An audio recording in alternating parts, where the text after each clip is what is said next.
뉴스 김정우대 기자 만나보죠. 안녕하세요. 예, 안녕하십니까.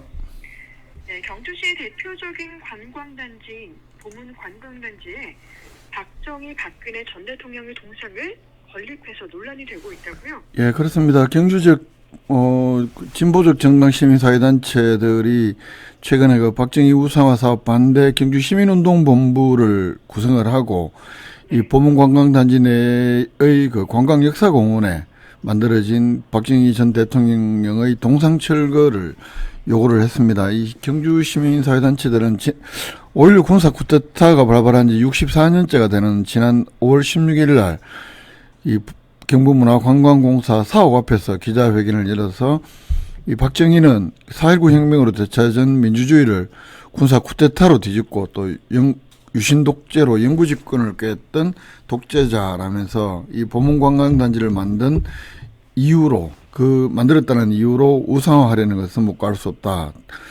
이 박정희 우상화 공원은 즉각 철거해야 된다. 이렇게 목소리를 높였는데요. 또 그러면서 경부문화관광공사가 이 우상화 공원을 조성을 해서 역사 왜곡에 앞장서면서 국민들을 분열시키고 있다라면서 국민 앞에 사과하라. 이렇게 요구를 하기도 했습니다. 네, 경주 지역 단체들이 대구 경북 지역 시민사회 단체와 연대 투쟁을 하겠다 이런 방침까지 밝히고 있다고요. 그렇습니다. 대구에서는 홍준표 시장이 박정희 전 대통령 동상 건립 추진하면서 올 봄에 시민사회단체들의 반발이 많이 있었는데요. 5월 16일 경주적 이 시민사회단체 기자회견 행사에 이 대구 시민단체 관계자가 참가해서 연대 발언을 하기도 했고, 또 경주적 시민사회단체도 이 경주적 시민사회뿐만 아니라 대구 경북 또 전국의 시민사회단체들과 연대 투쟁하겠다 이런 입장도 밝혔습니다. 기자회견 후에 참석자들은 이 관광역사공원으로 이동을 해서 이 박정희 전 대통령 동상에 옛날에 죄인들을 구금할 때 목에 거는 우리가 사극에서 많이 보는 어떤 목재 형틀이 있잖아요. 요게 항쇠라고 한다고 합니다. 표현이 어려운데 박정희 전 대통령 동상이나 박근혜 전 대통령 동상에 역사의 죄인이라든가 국정농단 주범 이 글씨를 쓴 항쇠 모양 이 항쇠를 목에 거는 이런 퍼포먼스를 하기도 했습니다. 이 경주적 시민사회단체는 10개 정도 진보당, 민주당, 그도 민주노총 이런 정당 시민사회단체들이 참여하고 있습니다. 네, 근데 지금 이 동상이 경주 보문단지에 있다고 했는데 정확하게 어디에 있습니까? 동상이 있는 곳이 보문관광단지 내의 관광역사공원인데요.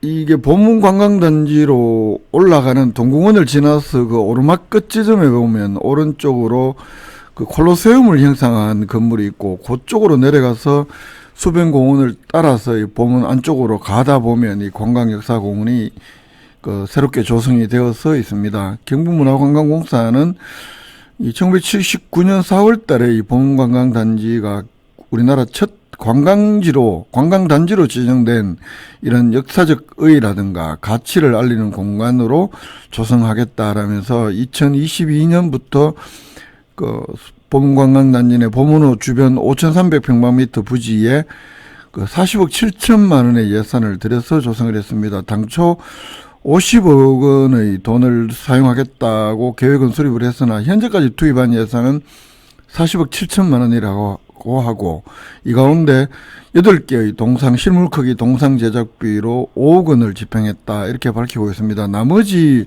한 9억 3천만 원은 추가로도 공사를 할 예정이라고 합니다. 네, 그러면 지금 이 관광역사공원에 동상과도 어떤 시설들이 있습니까?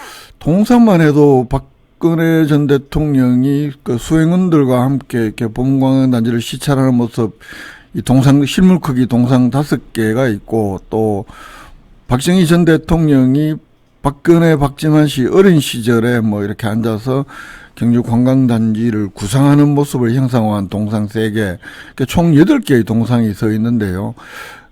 물론 이제 지시하는 구상하는 모습은 앉아있는 동상 3개 정도는 앉아있는 모습이긴 합니다만, 요런 동상들을 중심으로 경주 보문관광단지를 조성할 때의 뭐 박정희 전 대통령이 시찰하는 모습의 사진이라든가 이런 역사를 담은 벽, 그리고 동상 조형물, 벤치, 전망대, 산책로, 동상 뭐 이렇게 조성이 되어 있습니다.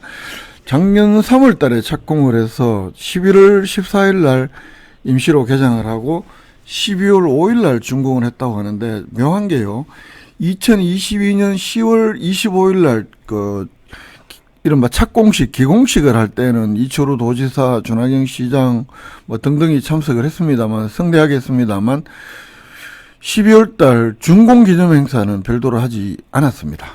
네. 이 공원은 보문 관광단지 조성에 박정희 전 대통령의 역할을 좀 특별하게 강조를 했다고요. 예, 아까 말씀드린 대로 뭐 박정희 전 대통령이 경주 종합 관광개발 계획을 뭐 지시하는 모습이라든가 친필로 쓴 계획서 뭐 이런 것들 전시도 하고 있고 형상도 만들어 놓고 있고, 그런데 이 관광역사공원이란 게 말 그대로 보문관광단지의 개발 역사를 보여주면 될 텐데, 뭐 그런 개발 역사보다는 대체로 박정희 전 대통령의 역할에 초점을 맞춘 모습입니다. 실제로 이 김성조 전 경북관광공사 사장이 2022년 10월 25일 기공식을 할 때 연설을 보면 이렇게 이야기를 합니다. 이 보문관광단지는 1971년 고 박정희 대통령의 경주 활성화에 언급된 경주 관광 종합개발계획에 의해서 조성됐고, 이를 기억하기 위한 것이다.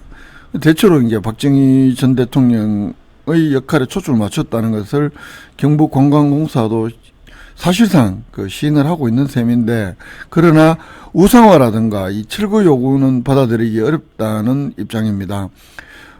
실제로 이 보문관광단지 조성에 박정희 전 대통령이 큰 역할을 했다는 역사적 사실을 강조했을 뿐 우상화하고는 거리가 먼 것 아니냐, 이런 반응입니다. 경북관광공사에서 그런 반응입니다. 경주 보문단지 내에 박정희, 박근혜 전 대통령 동상과 관련한 논란 살펴봤고요. 다음은 금천리 보분군 발굴조사 소식이네요. 어제 시작을 했습니다. 어제 뭐 고유제라고 해서 일종의 큰 일을 시작할 때 의례를 하는 그런 전해 내려오는 그런 의식을 하면서 시작을 했는데, 어제 최흥천 국가유산청장이라든가 김현수 문화유산 연구원장, 이런 중앙단위 기관장들, 그리고 준하경 시장 등등 경주 지역, 그리고 또 근천읍 지역 주민들 이렇게 참석을 해서 고유제를 지냈습니다. 네. 근데 이 본격적인 발굴 조사가 이번이 처음이라고요? 그렇습니다. 이 금천리 고분군은 왕경 내에 있는 대릉원하고 좀 대비되는 시 외곽지에 위치한 대규모 고분들이 모여 있는 그런 장소인데, 특별히 검측설화와 또 신라 육부 중 하나였던 모랑부와의 연관성으로 인해서 이 신라 고분 문화와 신라사 연구에 매우 중요한 유적으로 인식이 되어 왔습니다만, 또 그렇기 때문에 일제강점기부터 많은 학자들에게 주목은 받았습니다만, 고분의 현황 등과 같은 간단한 기초조사만 했을 뿐 본격적인 발굴조사는 거의 이루어지지 않았고, 그래서 이번이 본격적인 학술조사로서는 최초라고 합니다. 그러니까 이렇게 본격적인 발굴조사는 처음이지만 그동안 부분적으로 조사가 진행된 적은 있지 않았습니까? 그렇습니다. 아무래도 대릉원에 비해서는 상대적으로 조명을 적게 받았다, 이렇게 볼 수 있고, 그러나 일제강점기 때 1914년 일본인 사진 작가가 찍은 사진이 가장 일제강점기에 전해오는 자료 중에서는 가장 많은 자료로 남아 있다고 하고, 해방 이후에는 우리 손으로 3번에 걸친 조사가 진행이 됐는데, 이건 무슨 계획에 의한 조사가 아니라 그때그때 필요에 따라서 부분적으로 조사가 이루어진 것으로 나타납니다. 1952년에 도로 확장 공사로 인해서 무덤 2기 고분군 파괴되면서 조사를 했고, 그리고 1976년에는 흙을 채취하다가 드러난 또 22호분, 23호분 요 사이에 폐고분을 발굴 조사한 적이 있고, 81년에 상수도 공사 중에 또 많은 유물이 드러나서 국립경주박물관이 긴급 발굴 조사를 한 적이 있습니다. 이 조사에서 금동관이라든가 은제 허리띠, 금동 귀걸이, 목걸이, 각종 토기류 이런 것들을 확인했다고 하는데요. 그러나 그 이후에 30년 동안에는 그 전체적인 뭐 조사 대신 현황 조사라든가 청량 조사 이런 것들이 이루어졌고, 그렇기 때문에 이 50여 개의 옛 무덤에 대한 발굴 조사는 이루어지지 않았고 그 전모는 여전히 베일에 가려져 있는 상황인데, 이번 조사가 이 금천위 고분군의 실체를 파악할 수 있는 그런 계기가 될 것으로 기대를 모으고 있습니다. 네, 이번에 이루어지는 이 본격적인 조사가 국가유선청과 경주시 협업으로 진행된다고요? 그렇습니다. 이게 작년에 경주시하고 옛날에 문화재연구소, 지금 명칭이 바뀌어서 경주문화유산연구소가 협약을 체결해서 중장기적인 조사 계획을 수립을 했고, 그 계획에 따라서 처음 이번에 시행하는 조사인데요.